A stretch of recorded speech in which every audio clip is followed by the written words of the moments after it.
अभी हम बगहा एक प्रखंड के पंचायत राज बांसगांव मंझरिया के बांसगांव में उपस्थित है और यहाँ पे स्वास्थ्य केंद्र है और स्वास्थ्य केंद्र के बारे में हम जानकारी लेंगे कि यहाँ स्वास्थ्य केंद्र में किस तरह की व्यवस्था है और कितने यहाँ पे स्टाफ रहते हैं और स्टाफ के रहने के लिए सरकार के द्वारा किस तरह की व्यवस्था। हालांकि सरकार के द्वारा तो बड़ी बड़ी स्वास्थ्य विभाग पर दावे की जाती है, सुख सुविधा की भी बात की जाती है, लेकिन यहाँ पे उपस्थित लोग हैं, इनसे हम बात करेंगे कि ये जो स्वास्थ्य विभाग है किस तरह की व्यवस्था यहाँ पे रहती है और किस तरह के यहाँ पे मरीज आते हैं।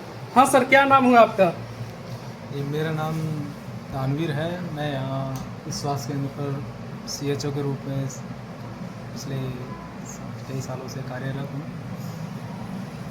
यहाँ जो स्वास्थ्य विभाग है किस तरह की यहाँ पे संसाधन की व्यवस्था की गई है सरकार के द्वारा? सरकार के द्वारा यहाँ पे सरकार जो नियमित कार्य चलने वाले यहाँ पे बेसिकली ओपीडी चलता है। ओपीडी में अपने जैसे मरीज आते हैं, अपनी परेशानी के अनुसार आते हैं और अपनी दवा करा के चले जाते हैं। और कुछ स्पेशल प्रोग्राम भी चलते हैं, जैसा कि आज हमारे यहाँ प्रधानमंत्री सुरक्षित मातृत्व अभियान के तहत एक गर्भवती महिलाओं की एएनसी जांच का कैंप लगाया हुआ है। यहाँ पे कितने स्टाफ हैं? यहाँ पे एक डॉक्टर साहब हैं, डॉक्टर दिवाकर पांडे जी, और एक हम हैं, 2 एएनएम है, एएनएम रूबी जी, निकिता जी, और यहाँ के आशा फैसिलिटर संगीता जी हैं। और इस क्षेत्र में मेरे पास 16 आशाएँ हैं। ये मेरा स्टाफ स्वास्थ्य परिवार का स्टाफ हो जाता है।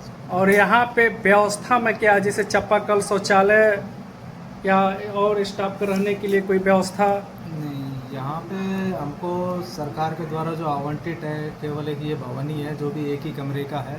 हमें जो भी काम करना है वो इसी कमरे के अंदर करना है। चाहे मरीज़ किसी भी हालत में आए, किसी भी परिस्थिति में आए, हम किसी भी हालत में रहें, इसी तरीके से रहना है। यहाँ पे ना तो पेयजल की व्यवस्था है, ना ही बाथरूम वगैरह है, जिससे महिलाओं को बहुत परेशानी का सामना करना पड़ता है। महिला की संख्या यहाँ पे ज़्यादा होता होगा इलाज के दौरान?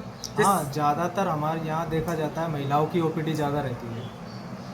उसके बावजूद भी यहाँ पे शौचालय और पेयजल की व्यवस्था नहीं है? नहीं हो पाती। ये इसकी सूचना हमने कई बार जिला में भी दे रखा है, हमारे ब्लॉक में भी दे रखा है, और स्थानीय मुखिया से भी हमने इस चीज़ पे काफ़ी बार बातचीत की हुई है, पर अभी तक इस तरीके के उन लोगों के द्वारा क्या रिप्लाई कहते हैं कि हाँ चापाकल हो जाएगा। अभी कुछ टाइम पहले, शायद 1 महीना हो गया, 1 महीने पहले जन स्वराज पार्टी के क्या नाम था उनको,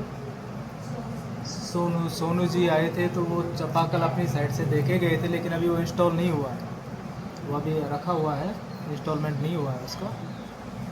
हालांकि स्वास्थ्य विभाग में सरकार जो कहती है कि सभी सुविधा उपलब्ध है और नारी शक्तिकरण की बात की जाती है कि नारी की सुविधा के लिए तमाम योजनाएं भी चलाई जा रही है, लेकिन यहाँ पे न शौचालय है और न चापाकल है, लेकिन यहाँ पे उसके बावजूद भी यहाँ पे महिला कार्यरत रहती हैं और 8-8 घंटा 12-12 घंटा ये लोग काम करते हैं और शौचालय भी नहीं है, पेयजल भी नहीं है। अगर खुदा न खास किसी तरह का अगर अनहोनी होता है तो किस तरह की ये लोग सहयोग करते हैं, कहाँ जाते हैं? यहाँ पे उपस्थित कुछ महिला से हम बात करेंगे कि यहाँ पे बिना शौचालय और बिना पेयजल के किस तरह की गतिविधि रहती है और क्या ये लोग करते हैं। मैडम, क्या नाम हुआ आपका?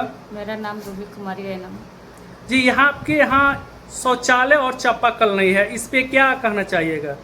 मैं तो बहुत दिन से जो भी आ रहे हैं मांग कर रहे हैं। शौचालय तो बहुत ज़रूरी है, क्योंकि किसी को घर में जाते हैं तो ठीक है, भाव प्रेम है तो चले जाते हैं। अगर कोई दिक्कत हुआ, कुछ बोल दिया तो ड्यूटी करने में तो दिक्कत तो होता है। हाँ। आप इस पे क्या विचार रखिएगा? शौचालय और चापाकल नहीं है। नहीं, ये तो ज़रूरी है सर, हम लोग के लिए, मरीज के लिए भी तो जरूरी, मरीज के लिए भी ज़रूरी है कि बाहर से कोई मरीज आई है, बाथरूम के लिए कहाँ जाएंगी। मेन है कि हम लोग 8-8 घंटा काम करते हैं, बाथरूम कहाँ जाएं, शौचालय ज़रूरी है हम लोग के लिए। बेतिया सीएस महोदय से आग्रह करेंगे कि अपने स्तर से इस तरह की जहां भी बगहा 1 या 2 के अंदर इस तरह की व्यवस्था है, अपने स्तर से जांच करें और जांच कर उचित कार्रवाई करें और शौचालय पेयजल की व्यवस्था भी उपलब्ध करें, ताकि गर्मी का मौसम चल रहा है, गर्मी के मौसम में पाने के लिए लोग तरस रहे। और यहाँ पे एक और हम समस्या दिखाने के प्रयास करेंगे कि यहाँ पे शौचालय तो है लेकिन सिर्फ नाम का है, ना किसी जनप्रतिनिधि का ध्यान है और ना ही यहाँ के अधिकारियों का ध्यान है। हम शौचालय एक ऐसा दिखा रहे हैं, आप भी देखकर दंग हो जाइएगा। ये है शौचालय और शौचालय की स्थिति देखिए कि कितना अच्छा शौचालय है। और हालांकि सरकार जो स्वच्छ भारत की बात करती है और स्वच्छ भारत का यही पहचान है कि यहाँ इस पंचायत में जनप्रतिनिधि और अधिकारी का ध्यान नहीं है कि इस शौचालय पे पीपल का पेड़ इतना बड़ा हो गया है लेकिन आज तक किसी का भी इस पे ध्यान नहीं है। जय हिंद।